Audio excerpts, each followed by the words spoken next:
श्रीमद् भगवत गीता भगवत वाणी की जय। विश्व गुरु श्रील प्रभुपाद जी की जय। श्री श्री राधा वृंदावन चंद्र भगवान की जय। तो अध्याय 13, नेचर एंजॉयर एंड कॉन्शियसनेस। और आज हम पढ़ेंगे 13.14। तो इस श्लोका को सुनने के बाद ही समझ में आ जाएगा कि यह श्लोका किसके लिए बोला जा रहा है। दो क्षेत्रज्ञ हैं, भगवान ने क्षेत्र बताया, क्षेत्रज्ञ बताया जो क्षेत्रज्ञ है, और एक परम क्षेत्रज्ञ है। अब यहां से लेकर 14 से लेकर के लगभग 18 श्लोक तक है ना, भगवान परम क्षेत्रज्ञ है ना, परमात्मा रूप में वे जिस प्रकार से विद्यमान है उसी सब का वर्णन करेंगे, है ना, तो उसको एक्सप्लेन करेंगे। तो आज के श्लोक में भगवान कह रहे हैं, सर्वतः पाणिपादं तत् सर्वतोक्षिरोमुखम् सर्वतोक्षिरोमुखम् सर्वतः श्रुतिमल्लोके सर्वमावृत्य तिष्ठति। सर्वतः पाणिपादं तत् सर्वतोक्षिरोमुखम् सर्वतः श्रुतिमल्लोके सर्वमावृत्य तिष्ठति। शब्दार्थ अनुवाद तात्पर्य विश्व गुरु शिल प्रभुपाद जी के द्वारा। शिल प्रभुपाद की जय। ओम नमो भगवते नरसिंहाय। नमस्ते जस्तेजसे आविराविर्भव। वज्रनख वज्रदंष्टा कर्माशयान् रन्धय रन्धय तमो ग्रस ग्रस ओम स्वाहा। अभयमभयमात्मनि भूयिष्ठा ओम श्रौं।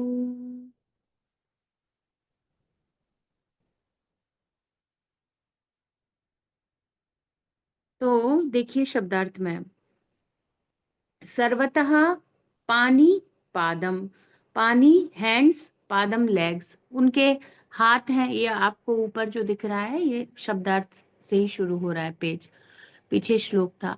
सर्वतः सारे, और उनके पाणी पादम हाथ और पैर हैं हर जगह। सर्वतः तत् सर्वतः अक्षी शिरः मुखम, और हर जगह ही उनकी अक्षी मतलब आंखें, शिरः उनका सिर, और मुख है भगवान का, मतलब जिनका सर्व जगह सभी जगह पे सर्वतः है ना, इस प्रकार से जो हर जगह विद्यमान है। Everywhere are his hands and legs, everywhere are his eyes heads and faces. ऐसे हैं सर्वतः श्रुतिमल लोके, श्रुतिमत कान हियरिंग, जो सब जगह है, सारे संसार में हर जगह जिनके कान विराजमान है, जो सब सुन सकते हैं, है ना। सर्वम आवृत्य तिष्ठति, और वे क्या है, हर जगह उपस्थित हैं। सब कुछ उन्हीं के द्वारा आवृत है, सब चीजों को उन्होंने ढक रखा है, तो हर जगह ऑल परवेडिंग है ना, इस प्रकार से बता रहे हैं सब कुछ भगवान के द्वारा ही व्याप्त है। तो ऐसी स्थिति जीव की तो नहीं हो सकती जिसे ब्रह्म कहा गया था। तो ये कौन है, परम ब्रह्म है, परमात्मा के बारे में।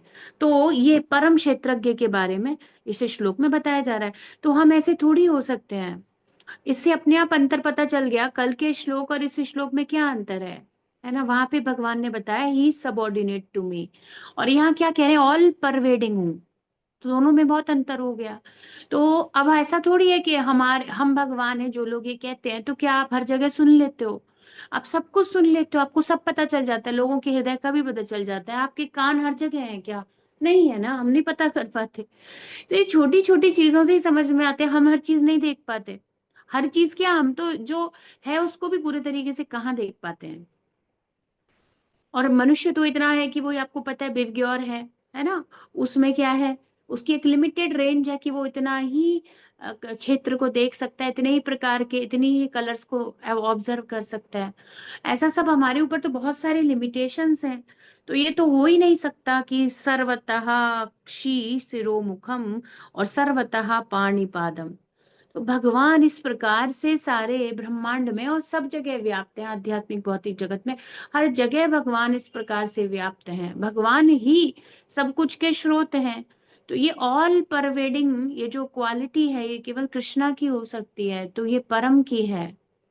ये आत्मा के बारे में नहीं बताया जा रहा है। तो यहीं से आगे तक भगवान इन्हीं प्रकार के, है ना, इन सारी क्वालिटीज को रखेंगे ताकि जीव और आत्मा, जीव और परमात्मा में क्या अंतर है, वे क्लियर हो जाए। तो 3 पॉइंट्स हैं, जैसे ट्राइपॉड होता है, जैसे, है ना, कोई होता है ना 3 पैरों वाला टेबल स्टूल, उस पे वो खड़ा होता है, ऐसे ही 3 पिलर हैं, जीव की स्थिति, भगवान की स्थिति और माया की स्थिति, और फिर इनके आपस के संबंध, यही समझना है।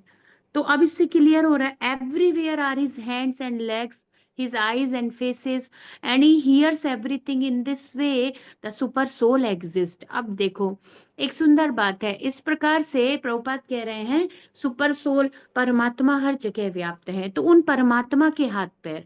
अब ये अंतर है उपनिषद और गीता में, भगवत गीता और उपनिषद में ये अंतर आ जाता है। वहां भी ऐसे ही सेम श्लोक आए हैं जैसे ईशोपनिषद में भी बताया गया है ना। वहां पर बताया है कि वे, उनके ऐसे तरीके से वे मूव करते हैं, चलते हैं कि पता नहीं चलता, उनके पैर हैं पर वो दिखते नहीं है, ऐसे कुछ करके बताएंगे। अब किसके बारे में कह रहे हैं उसको क्लियर नहीं है, पर यहाँ पर क्या बता दिया, परमात्मा ऐसे हैं, यहाँ पर क्लियर कर दिया उस बात को, है ना। और वहां पर यही बता रखा था, तद दूरे त्वदंतिके, वे बहुत दूर लगते हैं लेकिन बहुत पास है, क्योंकि हर जगह विराजमान है। सर्वतः पाणिपादम, सर्वतः श्रुतिमल्लोके, ये सब क्या है, ये उनके ऑल परवेडिंग बिहेवियर, है ना, उनकी इस क्वालिटी को बताया जा रहा है। तो उपनिषद में भी बताएंगे, थोड़ा घुमा घुमा के बताएंगे, भगवत गीता में बहुत क्लियर हो जाएगा।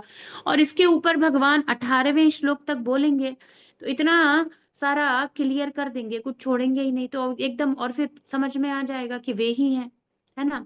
तो कह रहे हैं उन परमात्मा के हाथ पैर नेत्र मुख और कान सब ओर हैं, इस प्रकार वे सब कुछ को व्याप्त कर रखे हैं और उस प्रकार से स्थित है। अपनी उनकी कैसी स्थिति है, परम स्थिति है।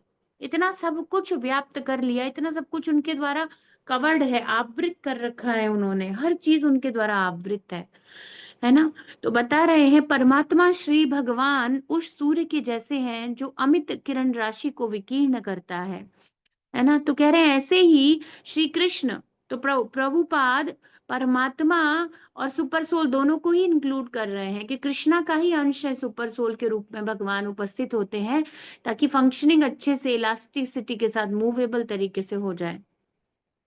तो जो सूर्य है ना, तो शिल प्रभुपाद कह रहे हैं जैसे वह एक जगह पे स्थित रहकर अपने प्रकाश को, है ना, फैलाता है, अपने प्रकाश को, अपनी किरणों को उस विकीर्ण करता है और हर जगह व्याप्त हो जाता है, उसी प्रकार से भगवान, है ना, सर्वव्यापक हैं।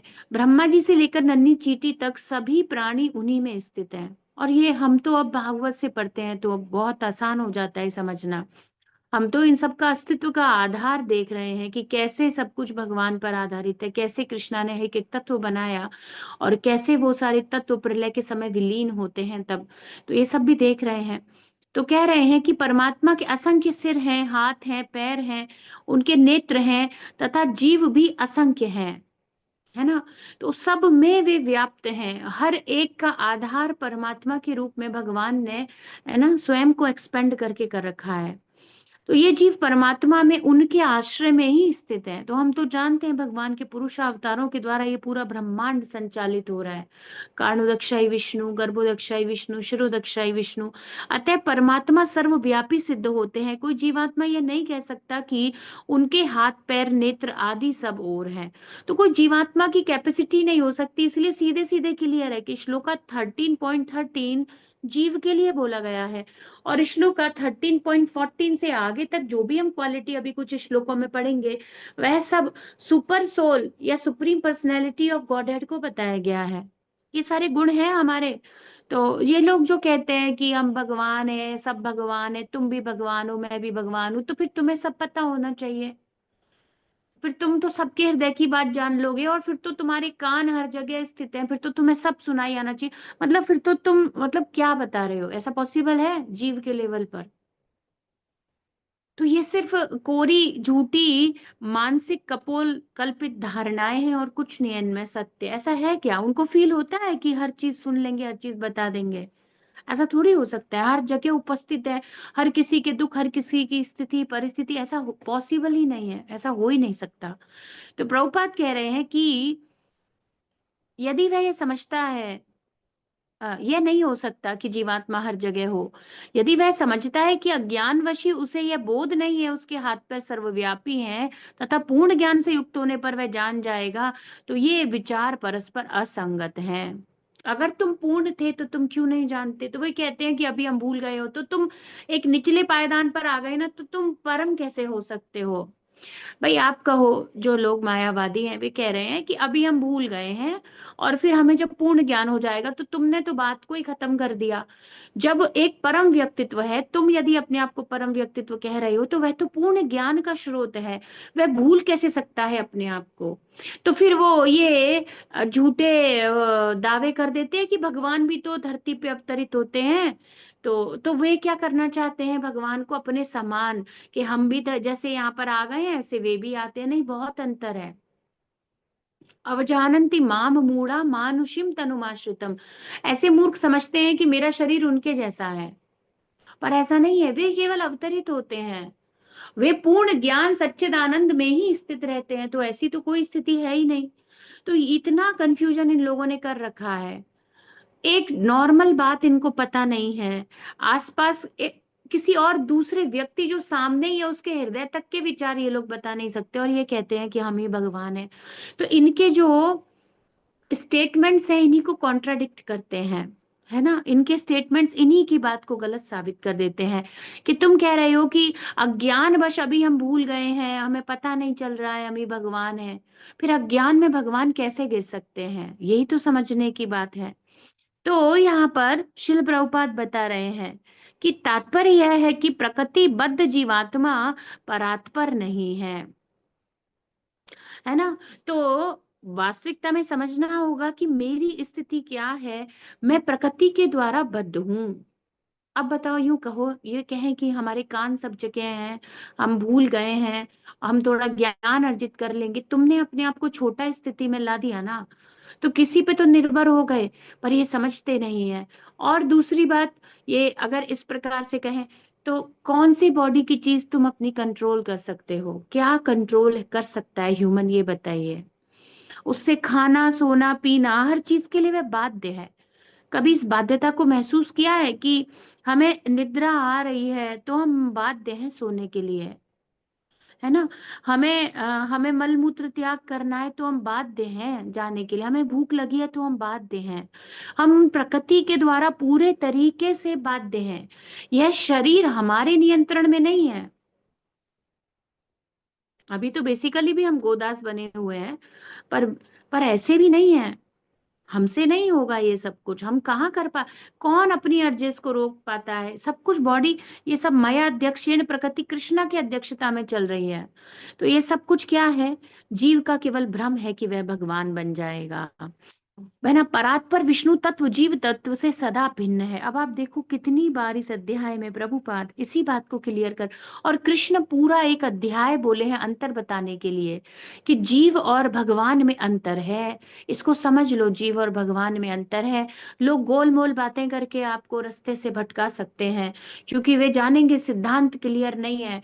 जब हम स्ट्रांग नहीं होते तो कोई भी व्यक्ति कुछ भी बात बोल करके हमारे विश्वास को या हमारी समझ को ट्विस्ट कर सकता है।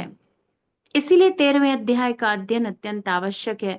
तो कह रहे हैं कि भगवान का जो तत्व है वह परम है, वह जीव से सदा सर्वदा भिन्न है। जीव का कारण भगवान है।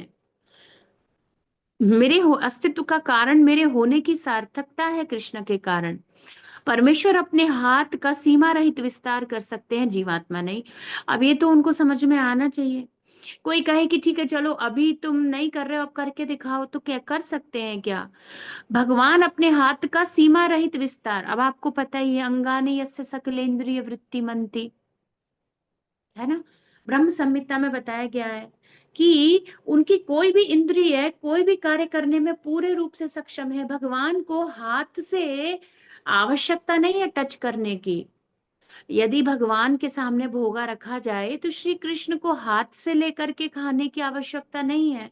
वे नेत्रों से ग्रहण कर सकते हैं, वे स्पर्श से ग्रहण कर सकते हैं, वे सुगंध नासिका से ग्रहण कर सकते हैं। उनकी हर इंद्रिय दिव्य है और हर कार्य करने में सक्षम है। पर मनुष्य या जीवात्मा बेसिकली ऐसा थोड़ी कर सकता है। तो भगवत गीता में भगवान कहते हैं कि यदि कोई भक्ति भाव से पुष्प फल अथवा जल चढ़ाता है तो वे सहर्ष स्वीकार कर लेते हैं। यदि वे कहीं दूर बैठे हो तो ऐसा कैसे संभव था? अब ये रियलिटी में कैसे पॉसिबल है? हम लोगों के लिए नहीं है, पर कृष्ण तो, अब कृष्ण, हम यहाँ भोग लगाते हैं और भगवान ग्रहण कर लेते हैं। और यदि नाम से भी स्मरण करके, मंत्र बोल के, भगवान का ध्यान करके भी, आपको पता ही है वो ब्राह्मण की कथा जो बताई जाती है, श्रील प्रभुपाद जी बताते हैं कि वह मन में मेडिटेशन करके भगवान के लिए गरम गरम खीर बनाता है और भगवान को अर्पित करता है। और भगवान को वो सोचता है कि अरे इसमें पता नहीं बहुत गर्म तो नहीं हो गया, और स्पर्श करके देखता है अपने मेडिटेशन में तो उसकी उंगली जल जाती है, तो वह रियलिटी होती है। तो वह तो भगवान को अर्पित कर रहा है, उसकी भक्ति इतनी प्रगाढ़ है कि भगवान मानसिक रूप से भी उसके द्वारा ऑफर किया गया ग्रहण कर रहे हैं, जो भी वह भोगा ऑफर कर रहा है। तो इस प्रकार भगवान की तो सर्वशक्तिमत्ता को हम लोग देखते हैं और शास्त्रों में वर्णन है, और स्वयं भगवान भी गीता में हर जगह बताए हैं, इस बात को क्लियर किए हैं, है ना? तो ये समझने की बात है। तो मनुष्य ऐसा थोड़ी कर सकता है, वस्तुतः यही भगवान की सर्वशक्तिमत्ता है। तो ये समझना होगा, यही अहंकार है कि हम ये नहीं समझना चाहते कि मुझसे श्रेष्ठ कुछ है। हम अपने आप को ही श्रेष्ठ मानना चाहते हैं, है ना? यही दिक्कत है। इसी कारण से जीव की पराजय हो रही है प्रकृति के द्वारा। इसी कारण से वह बार बार प्रताड़ित हो रहा है। अभी भगवान आगे बताएंगे 15वें अध्याय में ना, यही बोलेंगे। प्रकृति स्थानि कर्षति, संसार में कर्षण को प्राप्त हो रहा है, उसका शोषण हो रहा है प्रकृति के द्वारा। माया उसे प्रताड़ित कर रही है। क्योंकि वह गलत डायरेक्शन में जा रहा है। पृथ्वी से सुदूर अपने परम धाम में होते हुए भी वे अपना हाथ बढ़ाकर समर्पित वस्तु को अंगीकार कर लेते हैं। यह उनकी अप्रतिम शक्ति का ज्वलंत प्रभाव है। तो देखना चाहे कोई तो देखने के बहुत सारे तरीके हैं, पर यदि कोई आंखें बंद करके ही बैठना चाहे तो फिर क्या किया जा सकता है ना? तो फिर क्या ही किया जा सकता है। तो यही समझने की बातें हैं, और ये सब कुछ रियलिटी है, ये सब कुछ रियल है, समझने का स्थिति है। और यदि कोई शास्त्रों का अध्ययन करेगा तो भ्रम से बाहर निकल आएगा, और यदि शास्त्रों को श्रेष्ठतम नहीं रखेगा तो बड़ी दिक्कत हो जाएगी उसके लिए। तो ब्रह्म संहिता में भी कहा गया है, गोलोक एव निवसति, वे अपने परम धाम में विराजमान रहते हैं।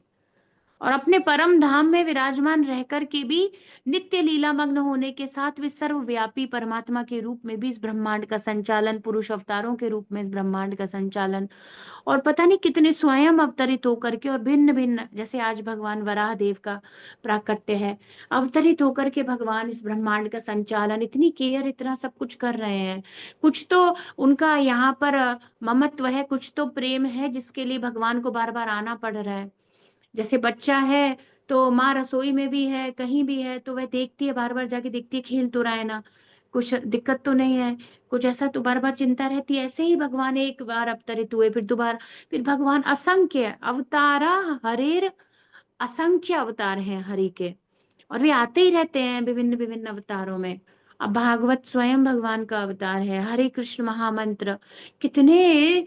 अब एक जो हमारी कृष्णा कॉन्शियस लाइफ है, जो कृष्ण भावना अमृत ये संघ जो शिल प्रभुपाद जी ने हमें दिया है, तो कितने अवतार हमें प्राप्त है। अर्च विग्रह के रूप में कृष्ण है, प्रसादम के रूप में अवतरित है, हाँ, हरे कृष्ण महामंत्र के रूप में अवतरित है, भगवत गीता भागवतम शास्त्रों के रूप में अवतरित है, स्वयं भगवान गुरु के रूप में अवतरित है, हरि नाम संकीर्तन के रूप में अवतरित है, हरे कृष्ण आंदोलन के रूप में श्री कृष्ण अवतरित है, असंख्य तरीके से। अब ये देखने वाली बात है, जब भक्त भक्ति करने लगता है तो वह देखने की क्षमता प्राप्त कर लेता है कि कितनी जगह मुझे कृष्ण प्राप्त है, मैं अकेला हूं कहाँ, हमेशा कृष्ण मेरे साथ हैं। यही तो शिला प्रभुपाद जी कहते हैं कि अगर तुम कृष्ण को देखना चाहते हो तो कैसे देख सकते हो? भक्ति के द्वारा देखे जा सकते हैं। प्रेमांजन छुरित भक्ति विलोचनेना। तो गुरु के निर्देशन में भक्ति करने से वह योग्यता प्राप्त होती है कि हम हर वस्तु, हर चीज में देखने लग जाएंगे। अब हमें प्रभुपाद ने बताया ना, तुम्हारी नाम बोल रहे हो, ये साक्षात कृष्ण है, तुम कृष्ण के संग हो। तुम शास्त्र अध्ययन कर रहे हो, तुम कृष्ण के संग हो। तुम भगवान के लिए कोई भी सेवा कर रहे हो, कुकिंग कर रहे हो, सफाई कर रहे हो, कुछ भी कर रहे हो, तुम कृष्ण के संग हो। है ना? कौन सी ऐसी चीज, अर्च विग्रह को जहां जहां जैसे भी सर्व कर रहे हो, कृष्ण के संग हो। है ना? और गुरु रूप में आध्यात्मिक गुरु को सेवा कर रहे हो, आप कृष्ण के संग हो। तो ये सब भगवान, ये सब भक्ति के द्वारा सब पॉसिबल है। तो भगवान को देखने के लिए जो योग्यता है कैसे प्राप्त होती है? भक्ति के द्वारा प्राप्त होती है। और इसी भक्ति का मार्ग सिखाने वाले गुरु के संरक्षण में रह के भक्ति करने से क्या होता है? बड़ी आसानी से भगवान को हर जगह देखने की योग्यता प्राप्त हो जाएगी। है ना? तो ये सब कुछ बहुत सुंदर है कृष्ण भावना अमृत। और एक एक चीज को देख पाने की क्षमता, एक एक चीज को समझ पाने की क्षमता, ये बहुत जरूरी है। उससे क्या होगा? जब हम ये समझ जाएंगे, अभी हम क्या पढ़ रहे हैं कि हरि नाम अभिनत्व नाम में नामिना, भगवान और भगवान के नाम में कोई अंतर नहीं है। है ना? और एक दिन हम इसको देख पाएंगे। सोचो आप, तब कितनी सुंदर माला होगी, तब कितना सुंदर जपा होगा उस दिन, जिस दिन हम ये बिल्कुल इस बात में जो चैतन्य चरितामृत में कही गई है, प्रभुपाद कह रहे हैं, हर जगह भागवतम में कही गई है, जब हम इस तरीके से समझ करके देखने का, है ना, एकदम ऐसा बुद्धि, ऐसा रियलाइजेशन प्राप्त कर लेंगे, तो माला कैसे होगी? सामने ही रहते हैं कृष्ण, और हम तो ढूंढ रहे थे। हम तो बेसिकली तो सब प्राप्ति हो गया, प्रभुपाद ने कृष्णा दे ही दिए। बस हमें अनुभव नहीं हो रहा है, क्योंकि चित्त, यहाँ पे हमने पढ़ा था ना, माया की, अज्ञान की वृत्तियों से ढका हुआ है। Because of that we are not realising, we are not feeling Krishna, we are not seeing Krishna actually. बस इतना अंतर हो गया है, और ये थोड़ा ज्यादा ही अंतर, बड़ा अंतर। इसी को भरना है प्रतिदिन भक्ति करके। तो क्या होगा भक्ति करने से? ऐसा हमारा सामर्थ्य नहीं है कि भक्ति करने से अविद्या दूर हो जाएगी। अविद्या केवल हरि के द्वारा, उन्हीं के द्वारा, मम माया दुरत्यया माम एव ये प्रपद्यन्ते, जब वो देखेंगे तो वो कर देंगे। है ना? तो लीला में मग्न होने के साथ वे सर्वव्यापी भी हैं। तब इस श्लोक में परमात्मा भगवान का वर्णन है, जीव का नहीं। अब देखो कितना क्लियर है। अच्छा, आप में से जो भी लोग उपस्थित हैं, कि आपको इस श्लोक पढ़ते ही नहीं क्लियर हो गया कि यह श्लोक मेरे लिए बोला जा रहा है या भगवान के लिए बोला जा रहा है? किसी को ऐसा कोई डाउट रहा? कोई रहा आपको कि सर्वतः पाणिपादम हम हैं क्या? ये किस जन्म में और किस स्थिति में और किस बुद्धि में कोई कह सकता है कि सर्वतः श्रुतिमल लोके, मैं सब कुछ सुन लेता हूँ? हम ढंग से सुनी तो नहीं पा रहे हैं भगवान के विषय में। है ना? बिल्कुल क्लियर है ना, क्रिस्टल क्लियर। किसी को 1% डाउट हो कि इसमें से एक क्वालिटी कोई कह दे, ये क्वालिटी जीवात्मा की भी है, एक बता दीजिए। कोई एक क्वालिटी को पकड़िए और हम डिस्कशन करेंगे। क्लियर ना? एकदम क्रिस्टल क्लियर।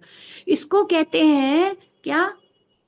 गुरु के निर्देशन में जब हम एज इट इज, यथा रूप में शास्त्र को पढ़ते हैं, एज इट इज, जैसे शिल प्रभुपाद ने दिया है, अगर हम ये अध्याय आप और हम जब अध्ययन कर रहे हैं, तो आपको एकदम क्लियर हो रहा है, कोई डाउट नहीं है। क्या फालतू बात कर रहे हो? तुम ही भगवान हो, हद हो गई तुम्हारी। क्या झूठ बोल रहे हो आप?